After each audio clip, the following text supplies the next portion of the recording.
How long is the webinar? It shouldn't exceed 45 minutes or so, I think. It does depend somewhat on the number of questions we get. We have a few questions that have been submitted beforehand, comments under the first two videos and whatnot. Um, but yeah, that's pretty much what it depends on, how many live questions we get. Sweden. Wow. Welcome, Rashid from Sweden. That's so great.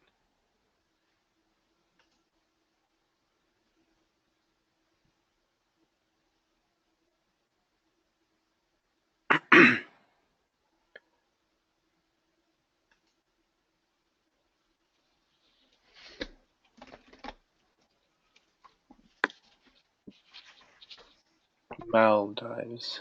Okay, I got it.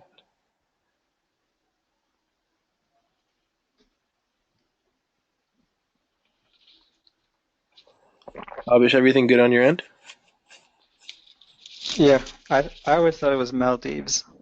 Maldives? Okay, it might be. He corrected me on the first part. He said that it's like saying with two A's. Hmm. Uh, but I might have said the second part wrong. I'm not sure.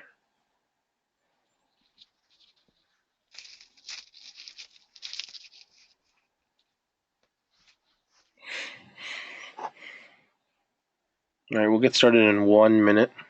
It's almost 12 o'clock here.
All right, let's get started. Tabish, you ready? Yeah. Okay, great. First of all, can everybody see the screen? I just need a couple of yeses, a few yeses, and then we'll get started.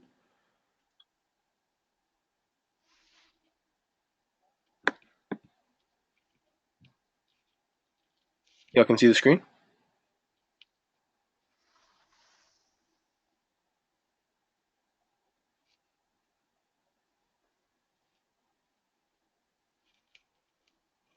Can somebody give me a yes or no? Okay, great. Thank you, person from Sweden. Okay, let's do this.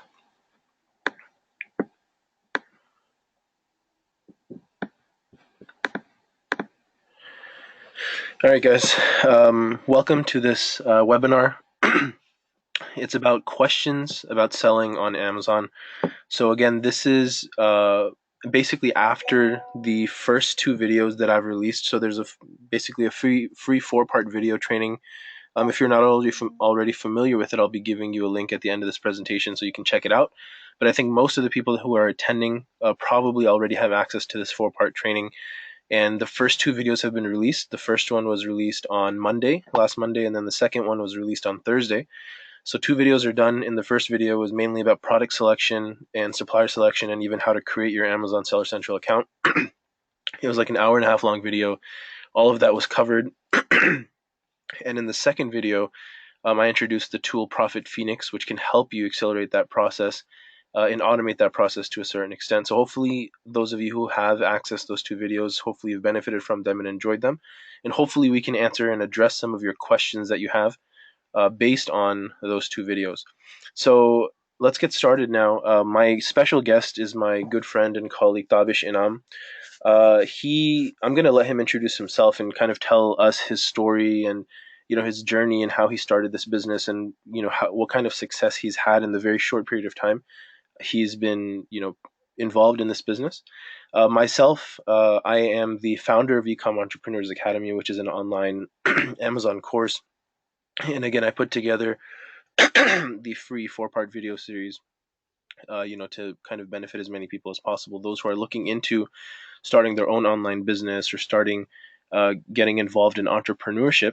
I think, in my opinion, based on my own experience and the success that I've had with this business, it's one of the best ways to get involved today in online business. And Amazon as a marketplace, as I've mentioned in my videos, is the best way, in my opinion, to get something sold, right? If you want to make money, go to the biggest marketplace in the world today. That's Amazon.com. All you need to do is get a product up there and you can start making money. So, without further ado, I'll let my special guest Taabish introduce himself. He's going to tell us a little bit about his story, and then some of his best practices, some of his secrets, and some advice that he has for you all if you're just starting out, and of course, some of his success that he's had. Taabish?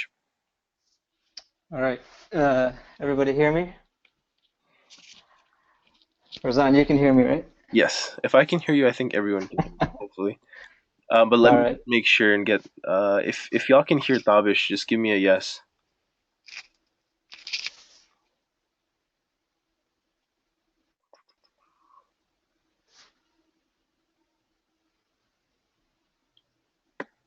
Can I get a yes? Okay, yes, we can. Cool. All right, you're good to go.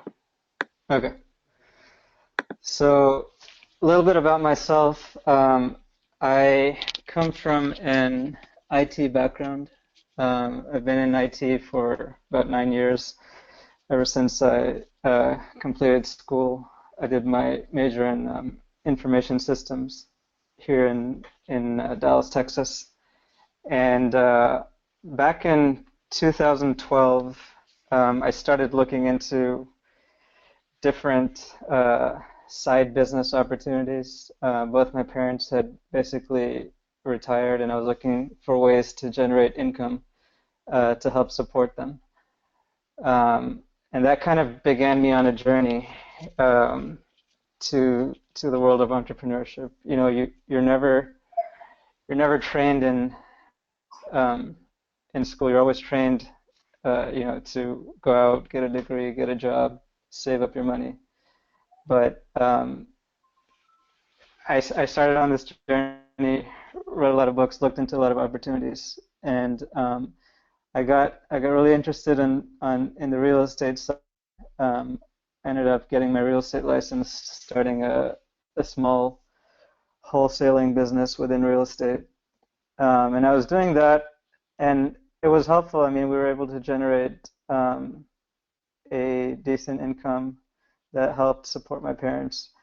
And by chance, me and Farzan were at a common friend's wedding, and the topic came up that one of his colleagues had, started this new e-commerce business leveraging Amazon. He'd taken a course that had taught him the ropes. I was like, let me meet him. We set up a lunch, um, and looking back in your life, there's a few times where you come across someone or you have a meeting that ends up changing the course of your life, and I probably could say that that meeting that Farzan set up between me and his colleague ended up doing that for me. And similarly, this webinar or this four-part video series that Farzan's put together can do that for you. Um, but we met his friend. We had lunch together, and by the end of that meeting, I was convinced that this business works. Uh, I was convinced that it'll work for me. The only thing I wasn't sure is if I had the time and the commitment to put forth and do it, because I was already busy with my job and this side business that I was already running, this real estate business. But it felt like the opportunity was one that was very rare. And there's a saying by a famous person that you got to take advantage of the opportunity of a lifetime in the lifetime of that opportunity.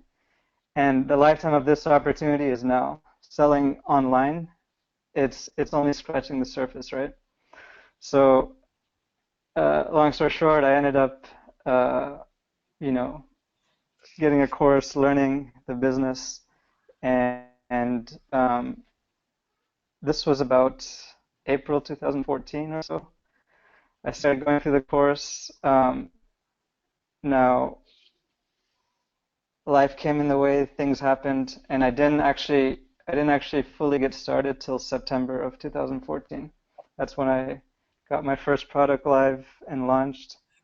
And alhamdulillah, within a month or month and a half, the product started taking off, and it really gave us the confidence, to move forward full-fledged with this business. Because unlike real estate, you can grow it steadily, but you're limited to your market, you're limited to the competition in that market.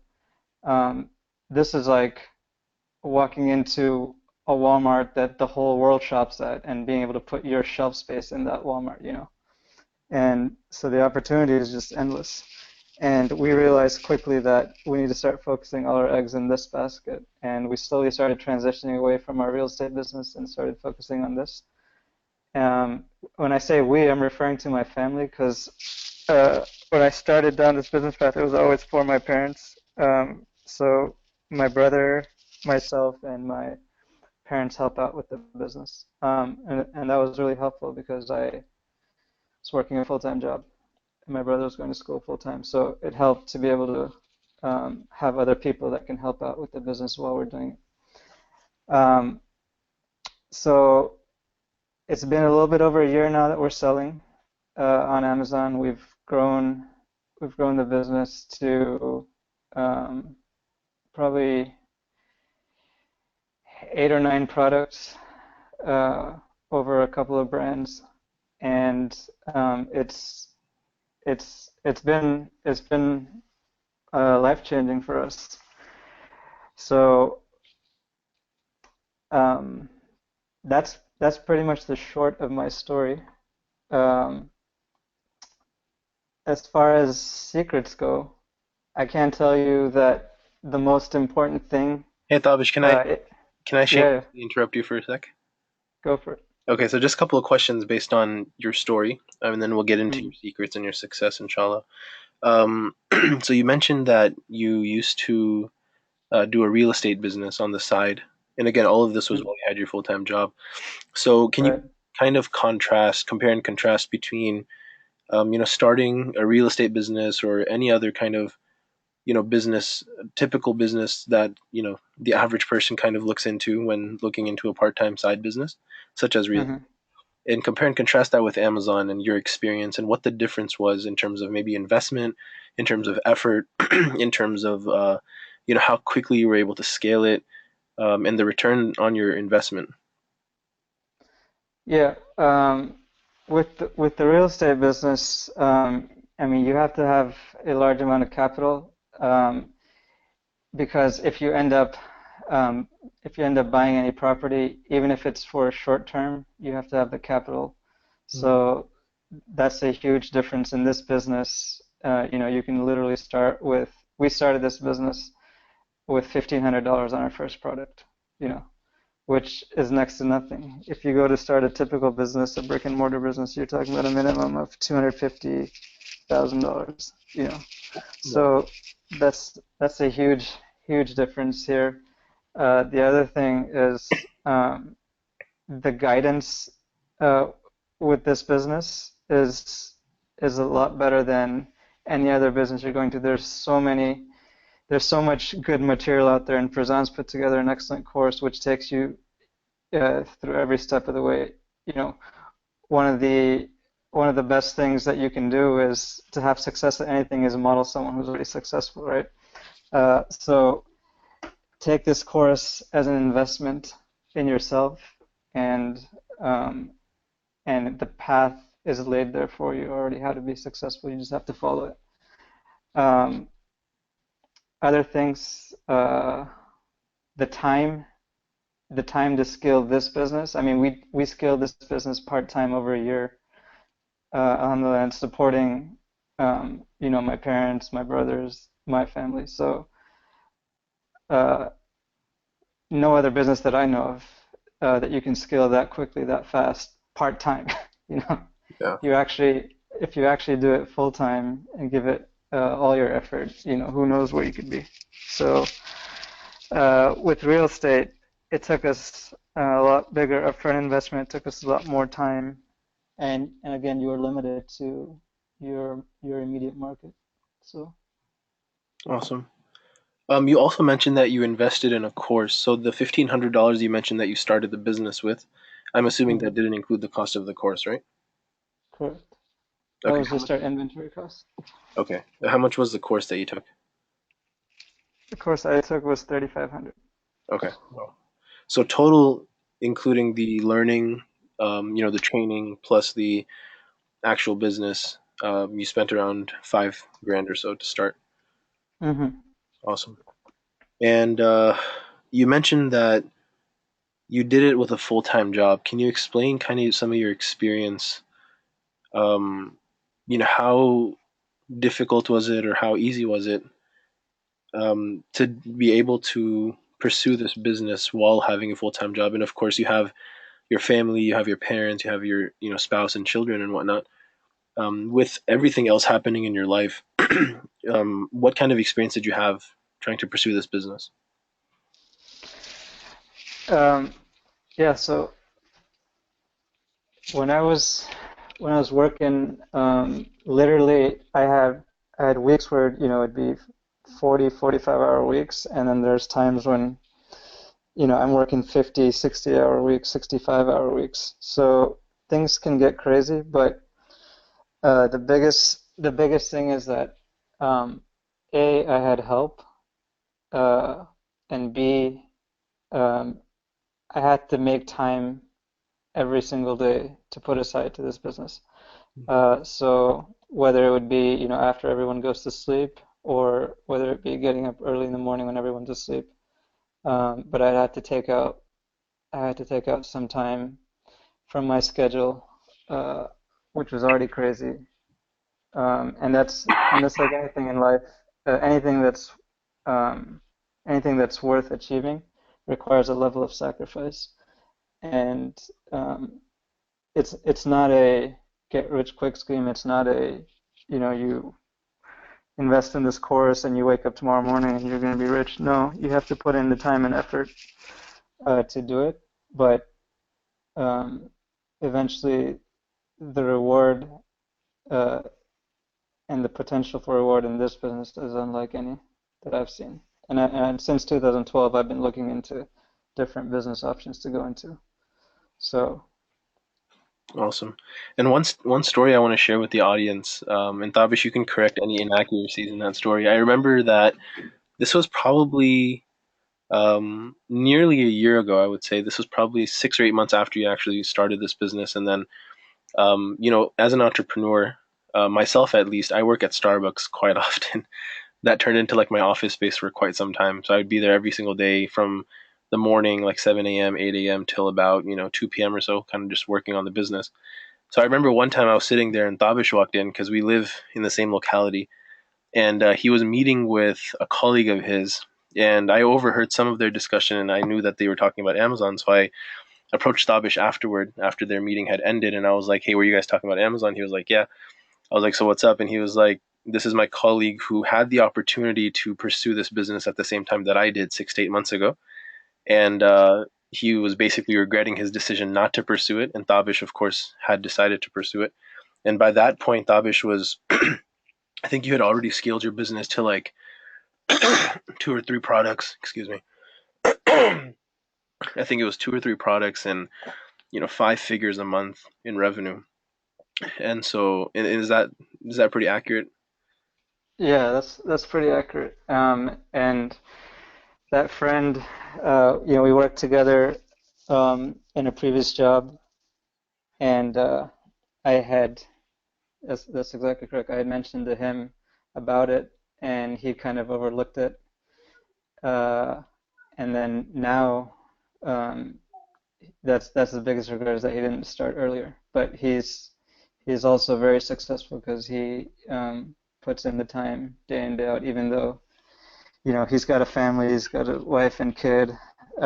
his parents visiting, um, but he takes that time either getting up early or late at night, and daily is just putting in some time every day and just growing the business. And now he's starting to do very well as well. Awesome.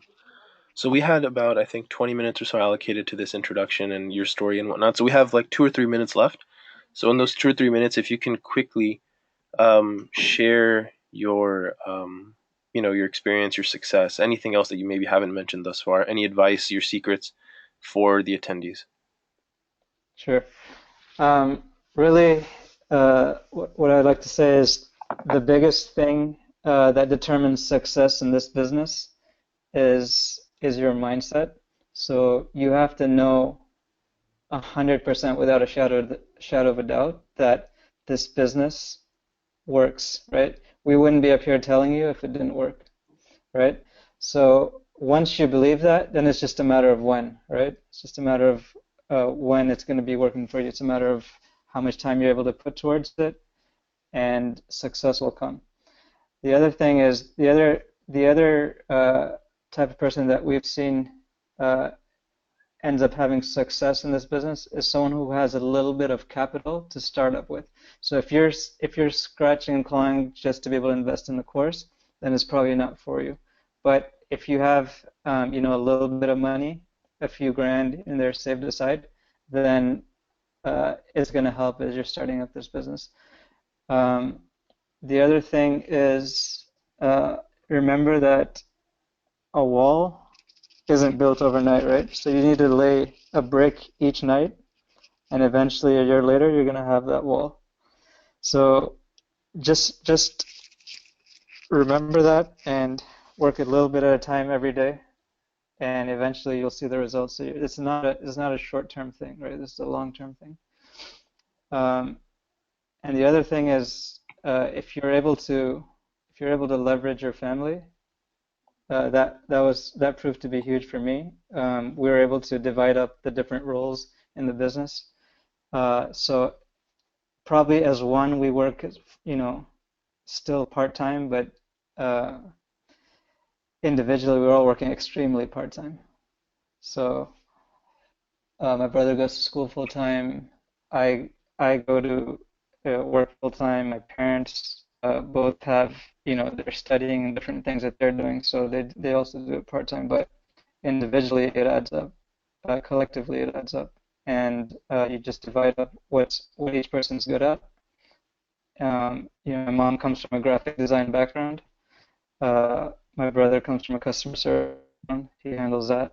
I handle sourcing and marketing. My dad handles accounting and all the administrative stuff with regards to the business. So, whatever help you can get from family, that's also a plus, especially as you're doing this with your full-time job.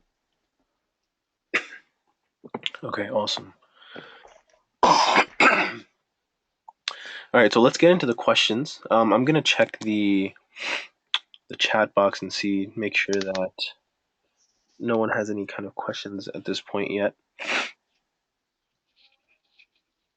Okay, so there are a couple of questions. So what we have a live Q&A session at the end. Again, as I mentioned, we have some planned questions, some questions that have already been submitted. We're going to go through those really quickly in about the next 15 or so minutes, and then at the end, we'll open it up for some live Q&A. All right, so question number one. I have no prior experience in business or marketing. Can I do this business? So what I'm thinking is that every question will alternate. So for this question, I'll let Taabish go first, and then I'll chime in once if there's anything else that needs to be said from my end, in addition to what he says. And then the next question, I'll go first, and then he'll go second. Yeah. So I have no prior experience in business or marketing. Can I do this business? Yes. I had very little experience in business and no experience in marketing. The course lays out everything you need to be successful. I mean, in fact, after going through Farzan's course, you're going to learn a lot more about business, than you ever did. And the skills you're going to learn to set up this business apply to many other physical products businesses. It's not just an Amazon business, it's an e-commerce business, right?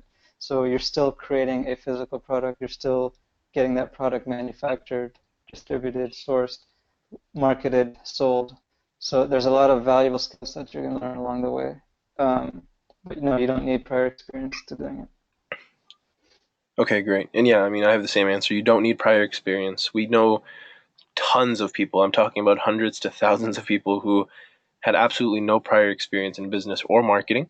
They simply, you know, subscribed to a resource or a training program that essentially taught them everything that they needed to know. And what's, Taabish mentioned that when you learn the marketing tactics and whatnot, and they can apply to other businesses.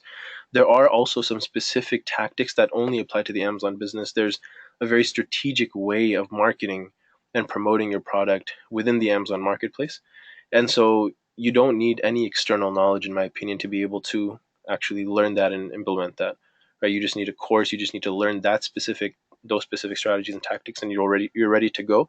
At least for this specific business. Then of course you can expand and build into general e-commerce. All right. Question number two: can I sell on Amazon even if I don't live in the US? So I'll go ahead and answer this first. The answer simply is yes. And again, we know thousands of people who are selling on Amazon, even though they don't live in the United States. And what makes that possible, as I mentioned in my free video training, is the concept of FBA, fulfillment by Amazon. And I'll briefly just mention what that is really quickly. Amazon has several warehouses in the US from which they do fulfillment for their orders that are you know done on Amazon.com.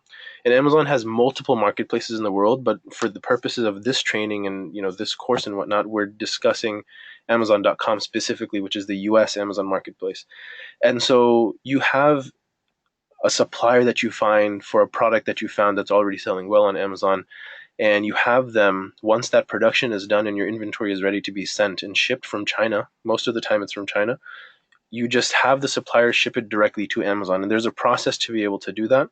Amazon honestly makes it very, very easy and simple within their Seller Central platform. All you have to do is generate some labels that need to go on individual products, and then you need to generate shipping labels that go on the actual boxes within which you have your units of inventory. And those boxes are shipped directly to Amazon's warehouses.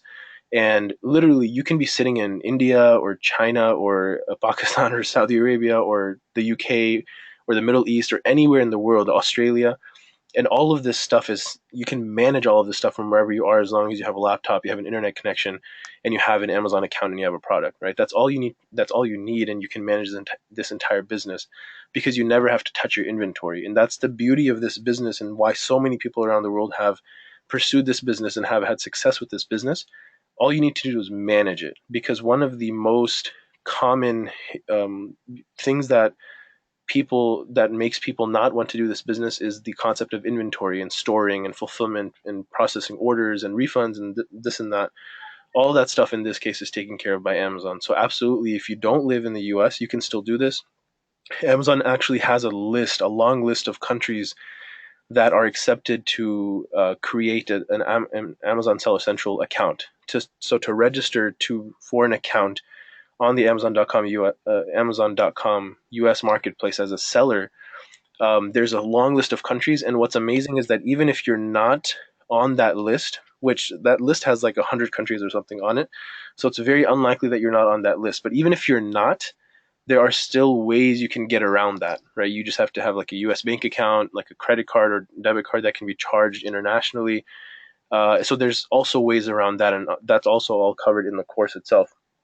So even then, you can sell on Amazon. So that's why whenever someone asks me, "Hey, can I sell on Amazon?" I always say yes, no matter what, because even if you're not like, there's a country, for example, there's people who've joined my course and who've done this business who are from like Nigeria, and Nigeria is not on the list of countries that Amazon accepts to register as a seller in the US to sell. But there are ways, again, there are methods that people have used to get around that. Legal methods. We're not talking about anything illegal here. There's legal methods and correct, appropriate methods that you can use to actually get that done. So, Tabish, you have any?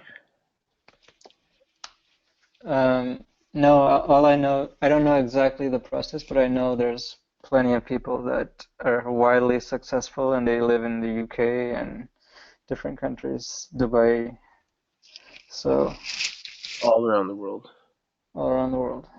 Awesome.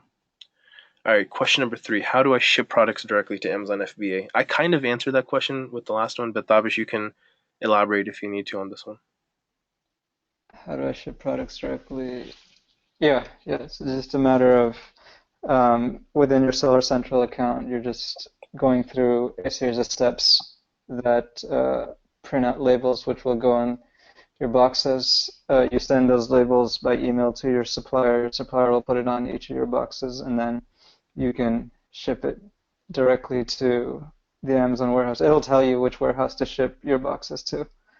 And initially, you may want to, for the first time, send it to yourself, but after that, you should be pretty comfortable sending it to FBA. Yeah, and I know that there will be a follow-up question based on what you just said about shipping it to yourself. So that applies only if you live in the US. That's very important to mention. Right. So if you live in the US, what is meant by shipping it to yourself first and then you forwarding that or shipping that to Amazon is that it's basically for quality control purposes. So if you want to make sure that the quality is good, that the products are as expected, before any customers get your products, you want to make sure that the final product is exactly as you expected. There's nothing wrong with it. Also, sometimes in the shipping process from China to the US, the products or the inventory can potentially get damaged. So you want to make sure that none of the units are damaged because if Amazon gets their hands on damaged goods, sometimes they may not handle it or treat it as you may want, and you may end up losing in that scenario. So the first time you do this, if you live in the U.S., then I recommend, and I think Taabish also recommends, as he just mentioned, to just ship it to yourself the first time. Make sure everything looks good. If there are any problems, then contact your supplier and make sure that they're aware, for the future orders and whatnot, and then ship it from yourself to UPS or via UPS to Amazon. And Amazon's rates with UPS are extremely cheap. So just to give you an example, my first order, I had 500 units.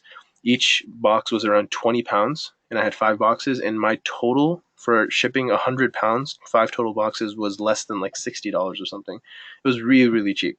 Right. So, in my opinion, it was worth it to check those units myself. And also, if you want to take images of your product, which you'll need to do, for your product listing, then that's also a good way to get that done. Is your supplier sending you all these units, all these products and inventory, and you just basically take out like let's say 5 units or something or 2 units, just so you can take images with those, and then you just send the rest off, right? And so in that case, also just to mention, when your supplier is sending it to you and not Amazon directly, then you don't need to do the shipping labels process with your supplier because you have to do that yourself at that point. And it's very easy. If you have like 5 boxes, 10 boxes, all you need to do is print those 5 labels out and just stick it on each one of those boxes.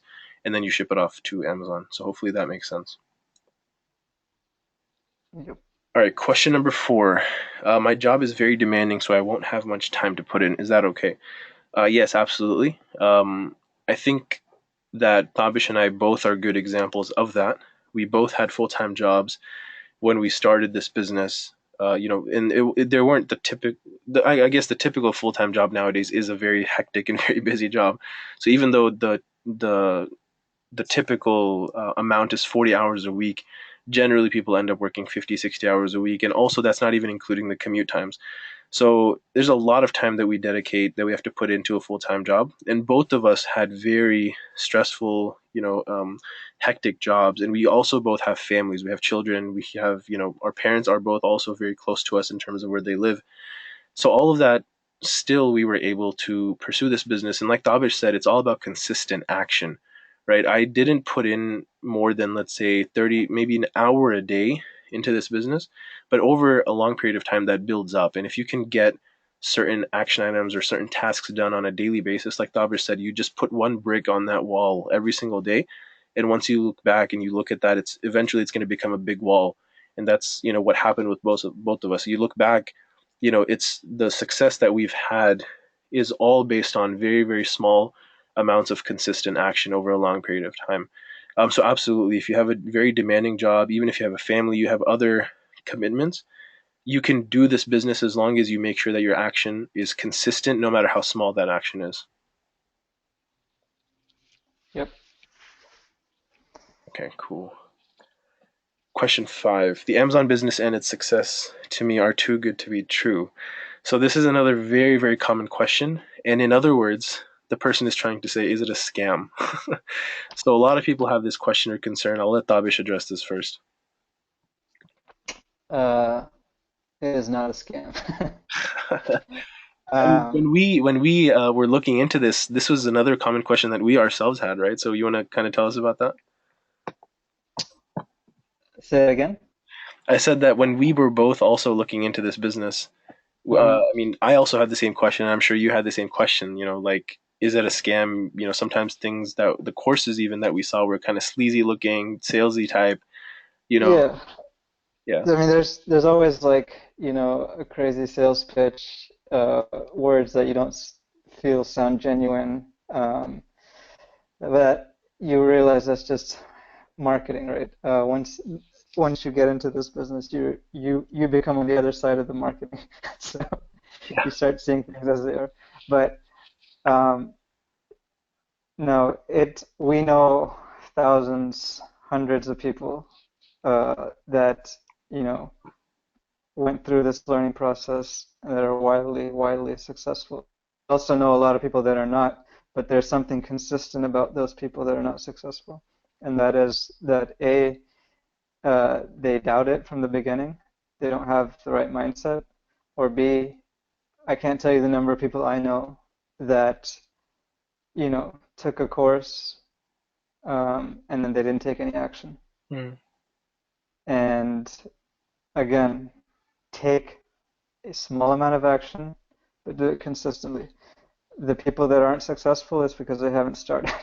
yeah, Even though they invested in a course, uh, they just didn't take it seriously afterwards. So take it serious, treat it like a business, and it is not a scam. awesome. And yeah, one of It the it, best. it can be life changing. Yeah, absolutely. And one of the best ways I think to know that it's not a scam is to find people who you know or who you trust who've had success with it. Because you'll find people who are telling you, yeah, we've had success with it. You know, it's an amazing business model. But there might be a hidden agenda there as to why they're telling you that or whatever. Um, and it's difficult when you're thinking about putting up in a certain amount of investment and even investing your time into this. uh, it's not easy to trust someone, or you're not sure whether they're honest or not in what they're saying. But when you know someone, that's when it really makes a difference, and you can figure out whether it's really a scam or not. And this, could be any business model, not just this one. And I think, with Tabish, that's how it worked. And with even myself, like if I didn't have someone close to me, my business mentor, who was like, hey, I did this and I'm having some success with it initially, just in the past couple of months when he started, over the course of 2 or 3 months, he had success. And I was like, hey, if he's doing it, who I trust so much and I listen to him and I take his advice, then it can't be a scam. And similarly with Tabish, like he said, he set up a lunch meeting with myself and my business mentor, my colleague, and based on that discussion, even though he had, researched, he had looked at videos, he had, looked online and looked into this business, what really made him take that next step and actually get involved was that trusted authority, or that trusted source telling him, hey, this is not a scam because I've done this myself. So for those of you who are, considering this business, I'm telling you that it's not a scam. Tavish is telling you it's not a scam. And if you don't believe us still, find one of your friends or a colleague online on Facebook. There are tons of people who have already gotten involved in this business and have had success. Ask them, and hopefully they can convince you. All right, question number 6. How many products should I manufacture for my first product? So, how many total units? So, I'll go ahead and address this first. In my opinion, it honestly depends on your circumstances and your situation. I know people who have started with only 100 units and they've made it with this business because they got the profit that they needed from those initial 100 units, and then they reinvested into the business and got more units the second time. And in that way, they kept building and building until they scaled it, very, very highly. I also know people who have started with 500 or 1,000 units because they had the ability to invest that much capital in the business, and they were also successful, right? So it honestly depends on your situation, your circumstances. How much do you have to invest? There's no minimum, in my opinion. 100 units, 250 units, right? That sounds like a little bit, but you can honestly get started with just that amount if you can make a good profit on those initial units and then reinvest it back in. So it really depends on your situation. Yeah, I would say the higher, the better in terms of being in that range, like 500. Obviously, I don't mean like 3,000, 2,000, 5,000, but if you can, if you can, if you have the capital, then 500 to 1,000 is a better place to start. Awesome. All right, question 7. How do you go about pricing a product? Taabish, you want to go over this a little quickly? Yeah, so um, pricing a product, typically you're just looking at what other sellers are selling it for, and then you want to see if, what you can do to make it slightly different, slightly better. Maybe present it as a premium product, and then price it slightly higher, a few dollars, a couple dollars higher, if you can. But otherwise, if the average price is like 19, then I'd stay around there, or try to be a little bit more product and do like 21.95, $22. Okay, great. Cool. Yeah, I mean, I agree completely. It really depends on the competition in that specific market that you're looking to get into. And as Stabish mentioned, there are strategies to beat your competition. So some people go with the strategy of pricing it at a premium price, a couple of dollars higher. And of course, to justify that, you have to make your product differentiate in a certain way, make it higher quality, maybe offer something additional with your product, like a small accessory or an ebook or something that allows you and justifies that price increase. On the other hand, some people go with the undercut method of lowering or pricing it beneath what the average price is in the market and kind of just undercutting people based on price. In my opinion, that's not advisable because when you get into a pricing war, and Tavish and I both know this very well, in any market, when you get into a pricing war, then someone is going to undercut you eventually because other people may have more capital to invest into their business, and they may get like 5,000 units of inventory from the supplier, and because they're ordering so much volume, their cost per unit is so much lower than yours, which allows them to price their product at a much lower price on Amazon and completely undercut you. So you never want to get into a pricing war because that's never going to end. You'll make your price a dollar lower, and then someone's going to go a dollar lower than you, and then you're going to start losing sales, and you're going to have to go lower than them, and then your profit margins are completely shot at that point. So you want to always, in my opinion, try to go for a more premium product, either price at the same level as the competition in that market, or try to go a little bit higher. And if you go higher, the great thing is you can change the price at any time. So if you're going higher and you're not really seeing the sales that you want, you can lower it back down to where the competition is, and it's completely fine. Okay, question number 8. How do you calculate how much FBA and Amazon will take and how much will be left for your profit? So there's a tool online, and if you go to Google, you can type in Amazon FBA revenue calculator.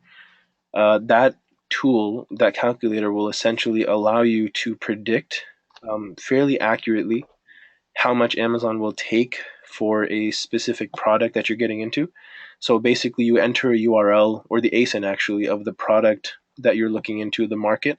So, for example, if you're looking into doing, let's say, some type of cell phone case, like an iPhone 6 case, then what you'll do is go to Amazon and grab the ASIN of a product of an iPhone 6 case that's performing well, one of the market leaders. Grab that ASIN, put it into the calculator, and then Amazon will ask you, well, what will you price this product at if you were selling a similar product or the exact same product?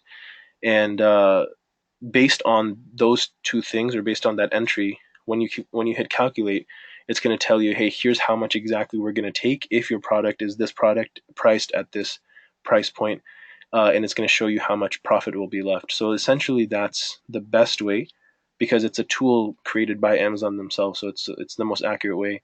in my opinion, to actually know how much profit you'll potentially make with any product. Taabish? Yeah, I agree. If you wanted a quick way to do it, typically whatever your retail price is going to be, Amazon's going to take 15% of that, and then you add on a fixed fee for using their FBA service, which is like 260 or 265, assuming you have a light small product, which Razan is probably teaching you in his course too. So 15% retail price plus fixed cost of 265 or so, and that'll give you roughly what Amazon's fees are. Okay, great.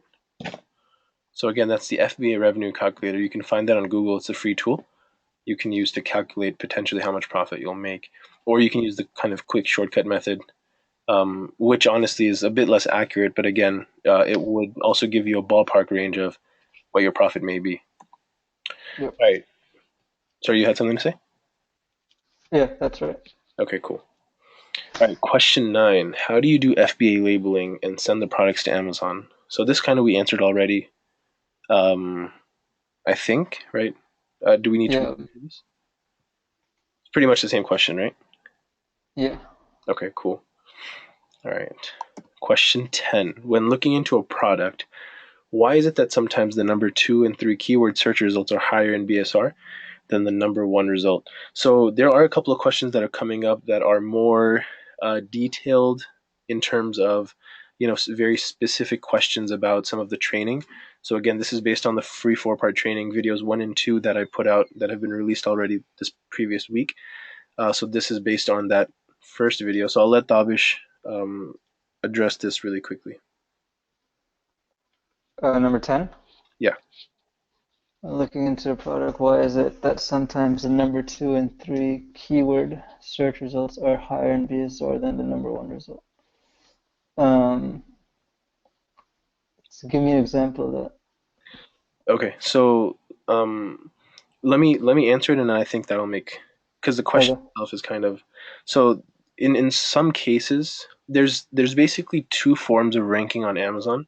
One is known as the bestseller rank, that Hmm. basically is within each category that tells the basically this information is available to anybody, and on any product listing you have this number known as BSR. So it's the product's rank in terms of mainly how many sales it has within that respective category. So you have, 1 to, a million or whatever in, let's say, kitchen and dining. And the lower that number is itself. So if you have a product in kitchen and dining that's has a BSR of like 250, it's much better than a product that has a BSR in that same category of 2,500, right? And it's within that respective category. So you can't compare, for example, a product that is like 500 BSR in kitchen and dining with like a product that's 700 BSR in cell phone accessories, right? Those are completely exclusive of one another because the BSR applies to that respective or specific category. So that's the first type of primary rank on Amazon. The second type of rank is search ranking.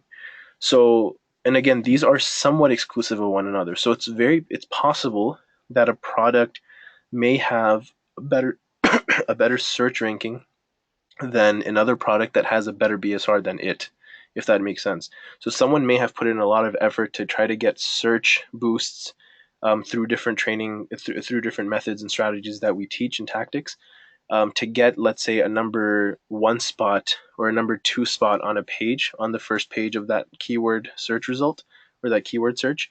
And so you may find that second person or that first person may potentially have a lower BSR than that second product, even though they're both very likely going to have very high BSRs, and they both obviously, because they're both on page 1, spots 1 and 2, have very high search ranking.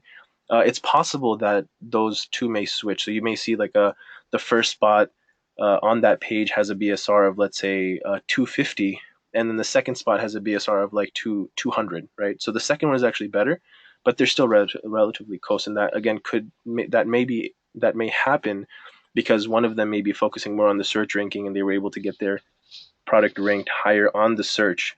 But again, those are somewhat exclusive of one another, the BSR and the search ranking. Yeah, it just means that for that keyword, that product, even though it has a lower overall VSR, is selling better for that keyword, Exactly. right? Yeah. Yeah, that was a lot simpler. I should have just. Yeah.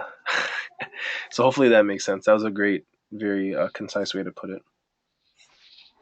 All right, question 11. Merchant word sometimes shows the main keyword with lower search traffic than a different keyword. So should the spreadsheet line item be changed to that higher keyword? Taabish, you want to address this one? No, go for it, because I'm not sure which spreadsheet. Okay, so there's a product opportunity spreadsheet that can be downloaded under video one of their free four-part training. Okay. So that, uh, sorry, were you saying something? No, go ahead. Okay, so that spreadsheet has one column. Each row refers to a different product opportunity that you may find on Amazon when you're doing research. And there was one column that says what the main keyword is for that product. So it depends on what that different keyword is. For example, if you're searching for a product that says iPhone 6 case, let's just say that's the product you're looking at, and you go to merchant words and you type in iPhone 6 case, and you see that iPhone 6 case is the second highest in terms of traffic number, but the first one is cell phone case, right?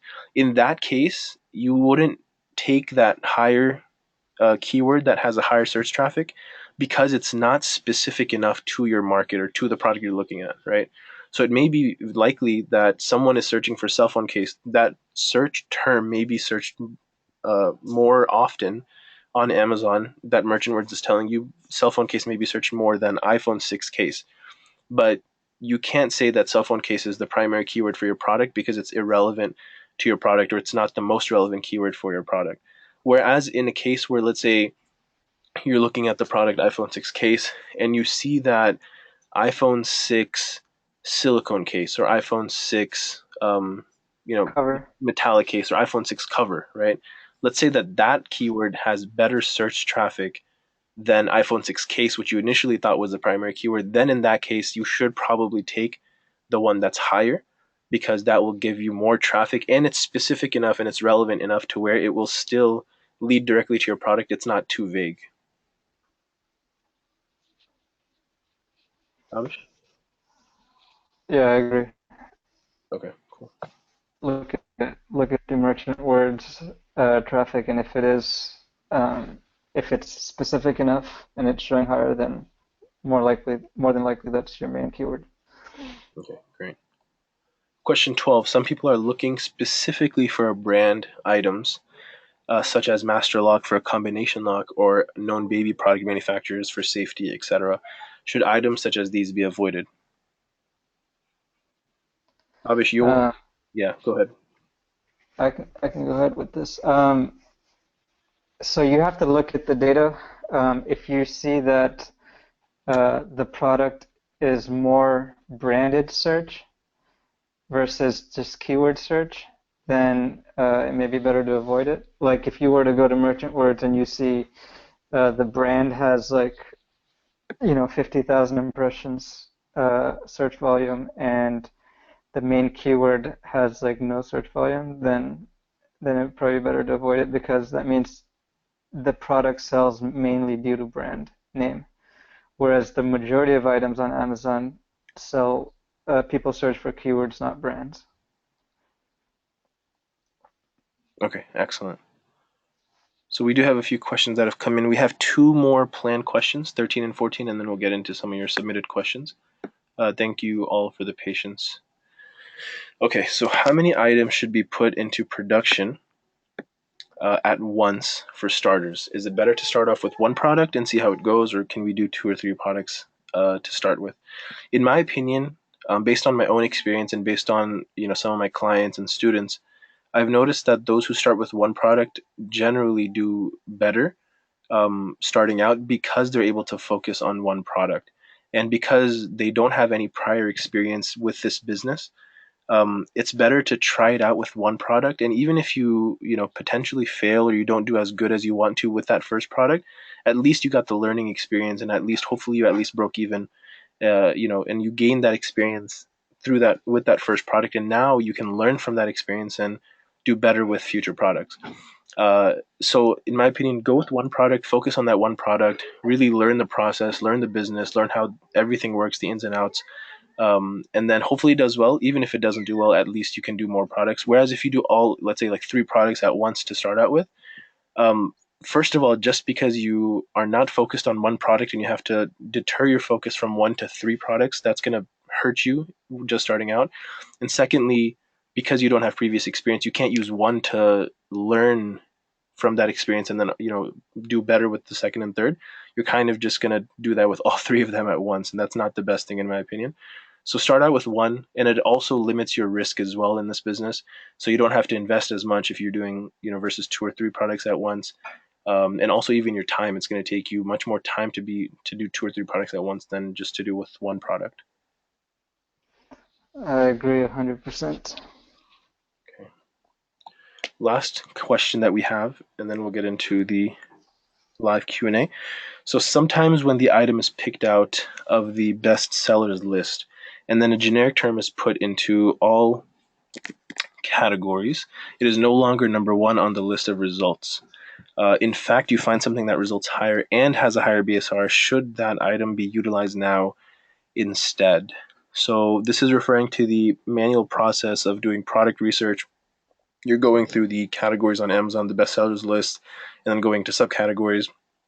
So if you find a keyword search or generic term, um, it's no longer number one on the list of results. Okay, Taabish, do you understand the question? Not entirely.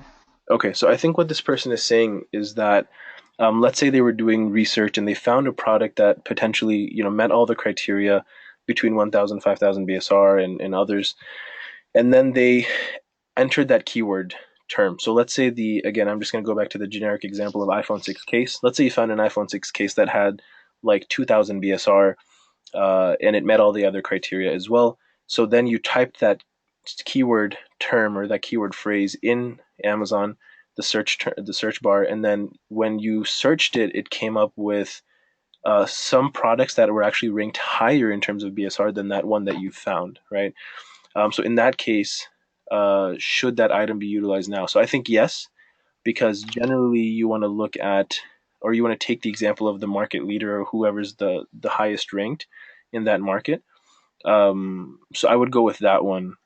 But in either case, it doesn't necessarily matter too much because the first one will likely also meet the same criteria that the third one did, but in some cases it may not. So, for example, if your criteria is very strictly between 1,000 and 5,000, and you found something that's like 1,500, but then the one that is the highest on in the search results or has the highest BSR in that market is like 50, and that basically implies that there's way too much competition in that market, then you probably want to stay away. But it gives you a better idea and it allows you to better evaluate the entire market and that product opportunity. Yep, I agree.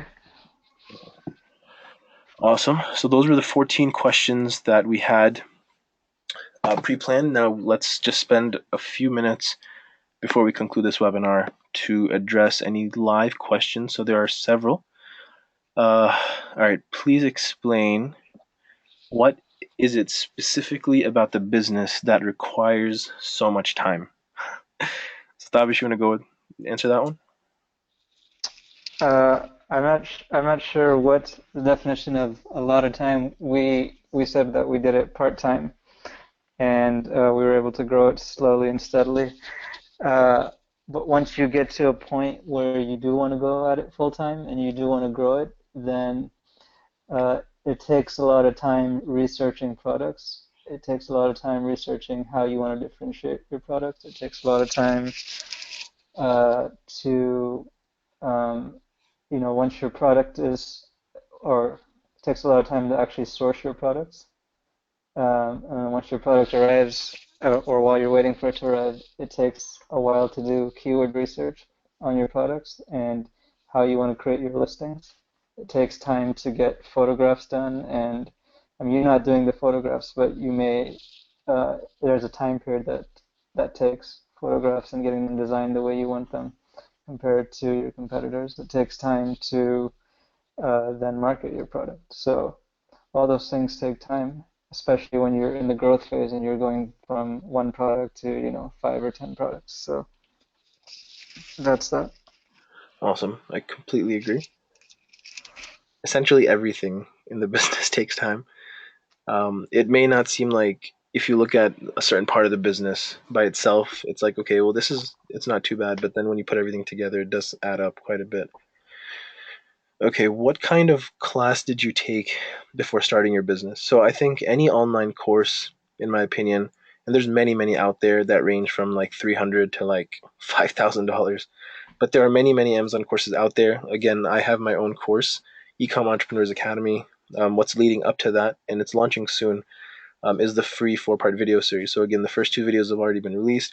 Videos 3 and 4 are coming up this week, and then you'll have the opportunity to sign up if you want for my course specifically later this week. But there are also other courses and resources and whatnot out there that you can access to learn this business and to start this business.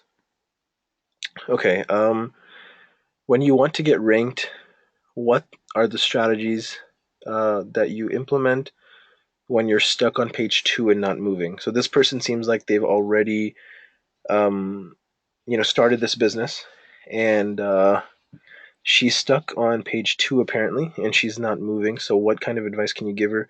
Also, there's a second part of this question. When you're a new seller and start getting regular sales, and then some days you don't have any orders, is this something to worry about, or something that you experience yourself? Tavish? Um, okay, let's go part by part. So first part is if you're stuck on page two, Yeah.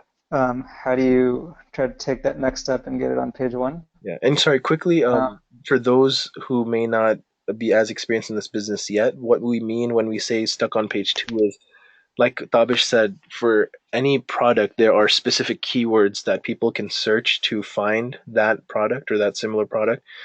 So, for example, if you have a main keyword that you're searching for, where does your product show up when a person searches that specific keyword? So when we say page 2, that means that that person's trying to get up on the search rankings to page 1 potentially, so that more people will see their product and then more people will obviously buy their product. So right now they're stuck on page 2 for a specific keyword and they're trying to improve their ranking, their search ranking. So Tabish is about to address that. yeah.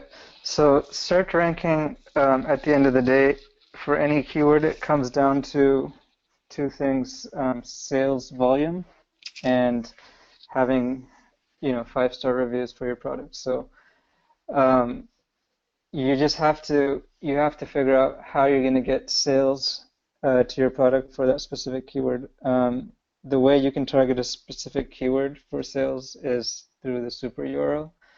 And then the way to get sales velocity is, I mean, there's a lot of different methods. You could, you know, technically reduce the price of your product temporarily. You could run an aggressive marketing campaign with sponsored ads, Amazon sponsored ads. But other ways are, doing, if you had like a list of people that you could promote your product to. You could discount it and give it to them, targeting them with the super URL for the keyword you're trying to rank for. Or you could run like a Facebook promo using Facebook ads, where you're either running like a flash sale of your product, 50% off or 75% off, um, and do it over a period of time, 4 or 5, 8 days. The longer the better because it shows stability um, in your sales volume. Okay, excellent. Okay, so that was the first part. And then the second part of the question was, some days you're getting regular sales, and then some days you pretty much have no orders. Is that something to worry about? Is that something you've experienced yourself? Yeah, it is something that happens from time to time. The biggest thing that you need to look at is I can tell you this from my experience, from my clients, from Farzan can tell you from his clients. Almost nobody looks at the numbers in Amazon for some reason. They're giving you the data, but nobody looks at it. So if you don't know your numbers, you don't know what the problem is, right? So the first thing you should be doing is looking at how much sessions you're getting to your page every day. and what your conversion rate is like for your page every day. And that will tell you what is causing the dip in sales, right? You should know your general BSR as well. So then if you had a dip in sales for some reason, then you should see, did my sessions drop completely? Meaning, did traffic to my page drop completely? Or did my conversion rate drop, right? If your sessions drop, that means that you're either no longer ranking for a certain keyword, or your Amazon ads might be turned off or out of budget. I mean, there could be a lot of things that caused you to lose your sessions. But if your conversion rate dipped, it could be for other reasons. It could be a negative review. It could be other things. I don't know. So the point is that you need to know your numbers, and that'll tell you where you need to focus to get a dip corrected. And then the other thing is know your BSR and know your competitor's BSR, right? And also look at that when there's a dip. Did everybody's BSR dip, or was everybody's the same? Because if it's still the same, that means everybody's sales dropped, and that's okay. There's nothing you can do about that. Okay, great. And then just one last thing. I saw this in one of the Amazon groups recently. Someone was in a similar situation. They were actually on page one, and they found a way to basically jump 5 spots up almost immediately. And the way they did that was they made sure and improved their seller performance. So every customer that you have has the ability to give you seller feedback between 1 and 5 stars. And there are minor factors such as seller feedback and seller performance that also affect the search ranking. And again, Taabish mentioned that the two main ones are sales velocity and reviews, the quality of your reviews, but also small factors contribute to that as well. One of those is seller performance. So the tip specifically he provided was that make sure that your seller performance is the best it can be. So if there's people that have left you mistaken product reviews, negative product reviews as seller performance that's negative, you can easily get that removed by Amazon.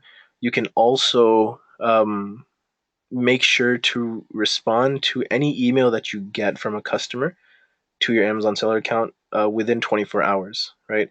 So the better your seller performance is, the better your account standing is with Amazon. That can also potentially make a difference when it comes to search ranking. Okay, what is the cost that Amazon charges per product? We kind of answered this already, as Thabis mentioned. Essentially, Amazon charges you between 15 and 20% to sell on Amazon. So that's kind of unavoidable. And then if you use their service FBA, which you have to because this entire business model is based on that, um, they're going to charge you an additional, or I think Thabish mentioned a fixed fee of 265, or you can look at it at around 15 or 20% again for using FBA. It varies based on certain factors, the size, the weight of your product, the type of product you have, the category you're in.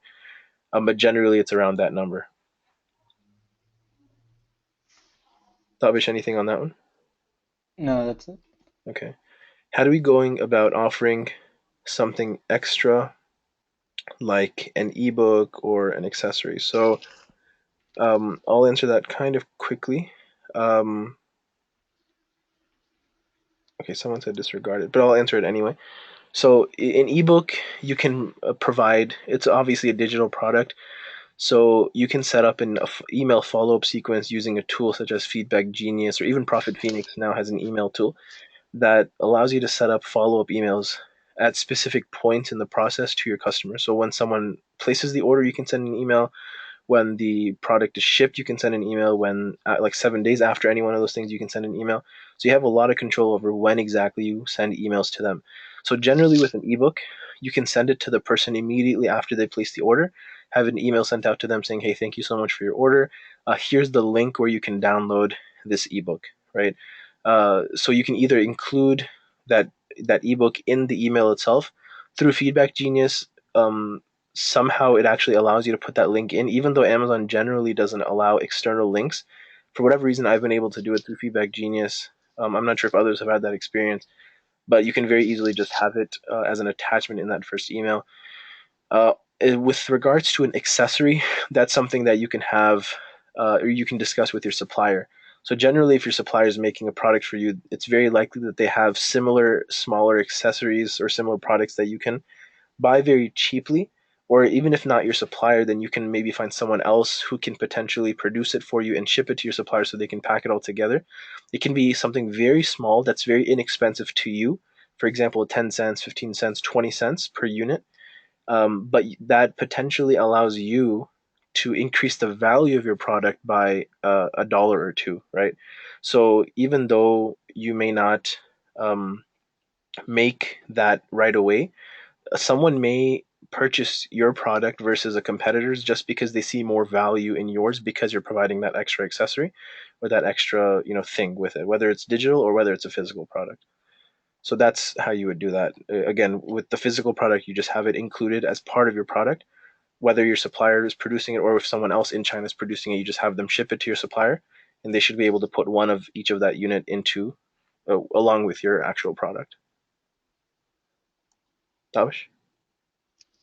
Uh, the other thing I would say as far as differentiation goes is that you can also look at your competitors' negative reviews and see where they're faltering and try to get that corrected in your product, and that gives you an advantage now over your other competitors. Absolutely. Okay, great. Okay, this person has a very specific question. When I increase my price from $15 to $17, I hardly sell one piece a day. Earlier with the promotion, I can sell at least one a day. I have stopped promotion due to inventory getting lower. What strategy do I have to use or should I use at this point? So, um, I think the question is, well, how much do you sell at the $15 price point versus the $17 price point? That would probably help in determining what action you should take. If you're significantly selling more, even a couple of pieces more, honestly, at the $15 price point, and you're not making any sales at the $17, then it's kind of logical to keep it at the 15. Um, yeah, I mean, Tabish, you have any other comments? No, I think there's more needed to be able to answer that. Okay, awesome. Someone said that Merchant Words, they were doing research on products a couple of months back or a few months back, and they checked the numbers now, and those numbers are still the same on Merchant Words. Shouldn't they be changing if Merchant Words says that they update their numbers every month? So I actually have previously looked into this. Someone mentioned after when I asked this question in a specific group that Merchant Words recently hasn't updated their numbers, which is kind of not a good thing for them or for people who are using that tool to research the numbers of for their products and their search traffic. But that's something I think that we need to look into further. Tabish, I don't know if you have any info or any details on that. No, I don't have any details on that.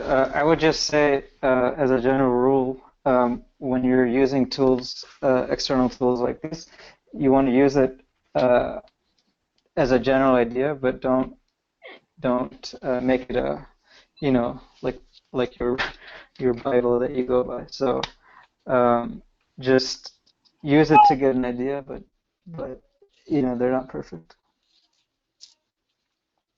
Awesome.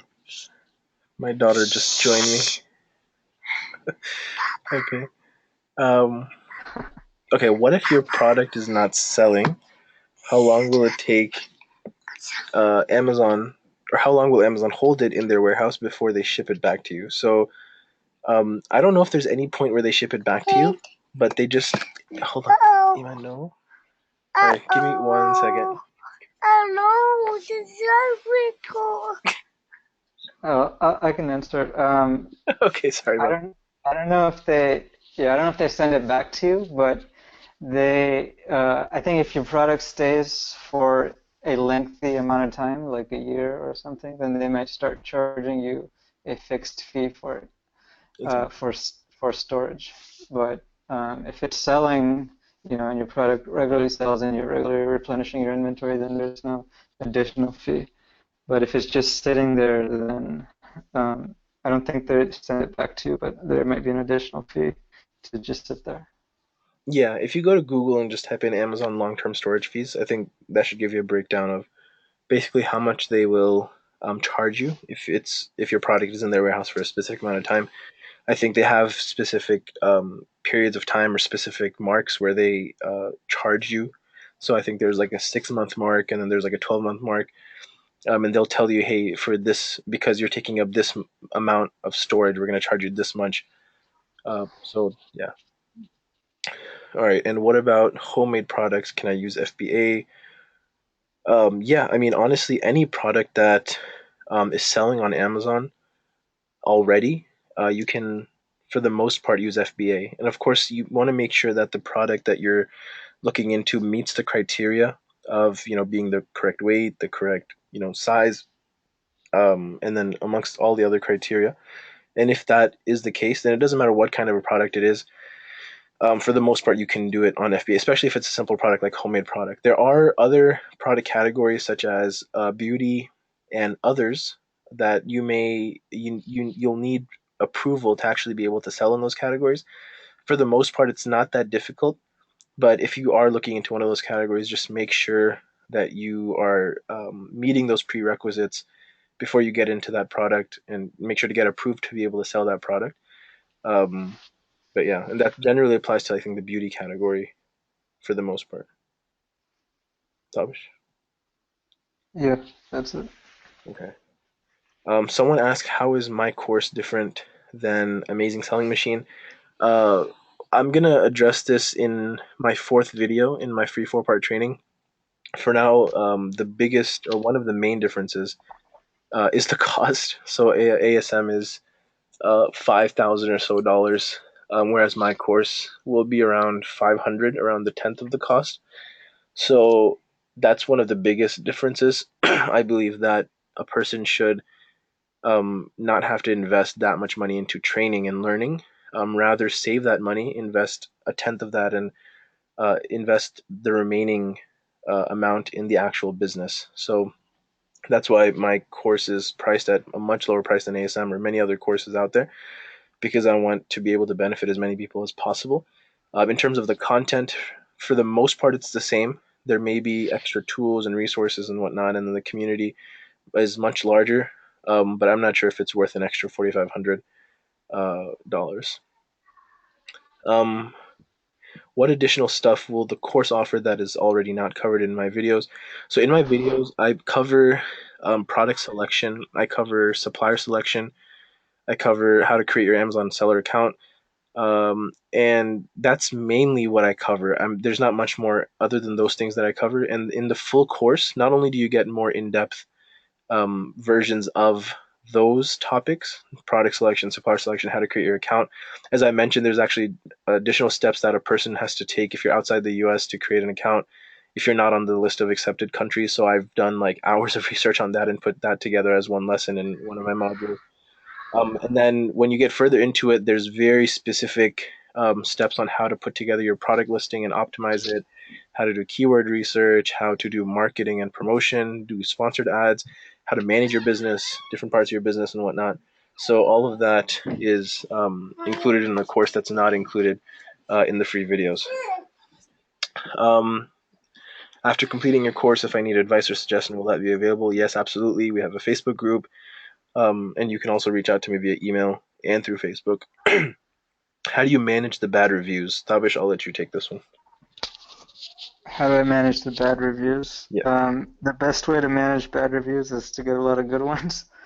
Um, if if you have to realize that bad reviews is inevitable. It's not something that can be completely eliminated. There's anytime you put your product in front of 100 people, there's going to be at least one person that's going to find a fault in it, right? So A, have that expectation that it's going to happen, and then B, if it's really something that's uh, like it's not if it's a bad review that's not about your product, it's just like criticizing you or anything like that, you can approach Amazon to remove it. But if it's about your product, then there's not much you can do other than to bury it with a lot of subsequent good reviews. Yeah. Okay, cool. And also, you want to always respond to reviews. It's one of the best practices, not only to respond to bad reviews and try to get them off and just provide good support and apologize and whatnot, but also even good reviews just so that people see that there's engagement on your listing. That was just kind of a side note. But yeah, as Taabish said, the best way to counter bad reviews is to get as many good reviews as possible. Okay, all these questions are addressed in the course also, yes. And actually, when I did the first launch in October, we had five subsequent live coaching calls over the course of 5 weeks. So all of those have been recorded, and many of these questions are answered already in the course as well as in these live weekly sessions that we did for 5 weeks. Um, Will the recording for this seminar be available for revisit? Yes, this specific Q&A session that we've had, it has been recorded, and I'll be sending it out hopefully by tomorrow. Price point for your course is spot on, and content is excellent. I really appreciate that. Uh, okay, cool. Um, if I am doing it from Pakistan, will there be any legal limitations that I will need to adopt some additional arrangements? So whenever someone from out of the country asks me these types of questions, whether it's with regards to taxes or any other special requirements that you may need, like legal limitations, I advise you to find someone who's experienced with the laws and the rules of the country in which you reside. That's the best thing because because I'm not in the same country as you are, I can't really give you any answers because I have no experience, no knowledge of that. So, in my opinion, go ahead and contact someone who either is already selling from that country and has done it, and they've gone through that process, or just find someone who knows the tax laws and the other legal proceedings of that country and figure things out with them.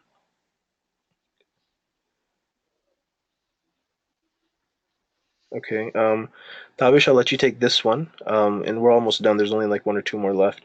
How do you communicate logo design to the supplier? How do you use software to create logos? Um, yeah, and how do you get it to the supplier? Okay. Um, there are a few websites out there that allow you to kind of create your own logos if you wanted to do that. Or you can hire someone like on Fiverr.com or 99 Designs or Upwork that can create a logo for you. And then once they create it, they should give you a file that's in the format for your supplier to be able to get it printed. I think it's usually Adobe Illustrator format or Adobe Photoshop format, but they should provide you that file so that you can electronically send it to your suppliers, and then that's all they need. Okay, awesome.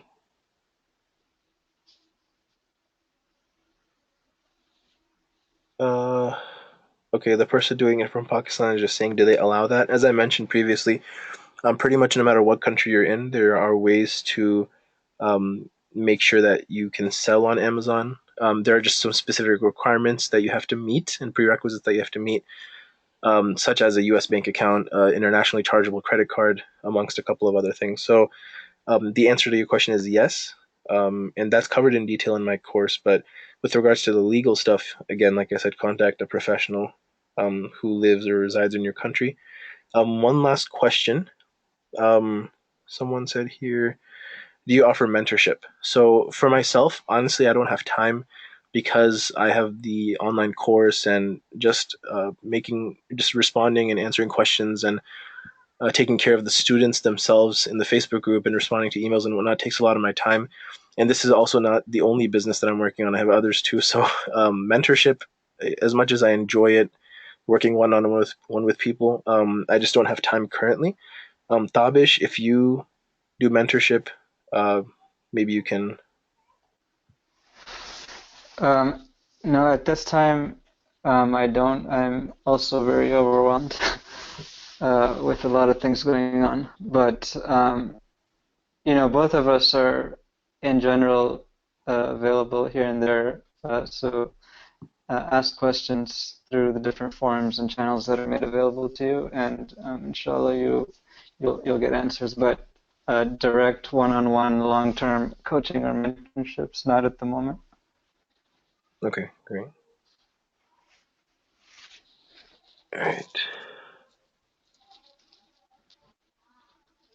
Okay. Yeah, I think that's pretty much it. Those are all the questions. I first want to thank Taabish for taking the time in his busy schedule on a weekend, on a Saturday afternoon when he could be spending time with his family. He took out an hour and a half of his day, to be here, and so to help you guys to answer the questions, to share some of his secrets and his story with us. So, thank you so much, Taabish, for being here. We really appreciate it. I really appreciate it, and I'm sure everyone who attended really appreciates it as well. Um, I also want to thank everybody who attended and took the time.